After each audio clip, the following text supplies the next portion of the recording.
Les Dominicains au Rwanda. Méditation du 24e mercredi du temps ordinaire. Nous avons joué de la flûte et vous n'avez pas dansé. Chers frères et sœurs, loué soit Jésus à jamais. En ce 24e mercredi du temps ordinaire, année liturgique A, Jésus met à nu la dureté de certaines personnes de son temps, notamment certains pharisiens. Tous ces gens dont Jésus parle étaient tellement hostiles que personne ne pouvait les convertir. En utilisant l'image des gamins qui refusent de se joindre à la danse et au chant entonné par d'autres gamins, Jésus souligne la dureté du cœur de ces gens et leur réaction disproportionnée par rapport à son message de conversion et à celui de Jean-Baptiste.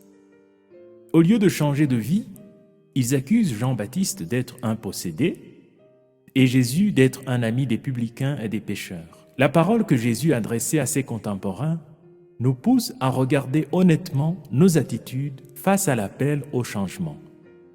En effet, la crise sanitaire mondiale que nous vivons aujourd'hui nous a fait découvrir que nous sommes une même humanité, malgré tout ce qui nous divise, et que nous sommes appelés à être plus solidaires que jamais.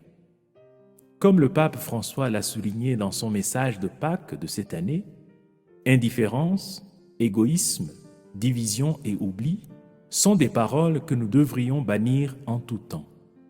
Cela ne peut se réaliser que si nous sommes disposés à bannir non seulement ces mots, mais aussi à cesser les actions auxquelles ils renvoient. Frères et sœurs, vouloir à tout prix retourner à la situation normale d'avant Covid-19 ne serait-il pas une forme de résistance au changement de mentalité et d'habitude que la situation actuelle indique?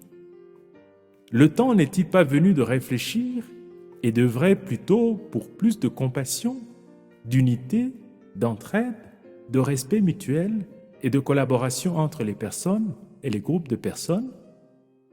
Voulons-nous accorder nos vies au message des prophètes que Dieu envoie aujourd'hui? Prions.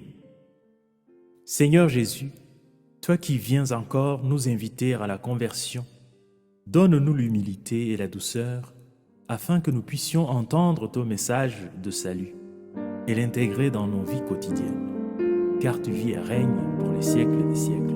Amen.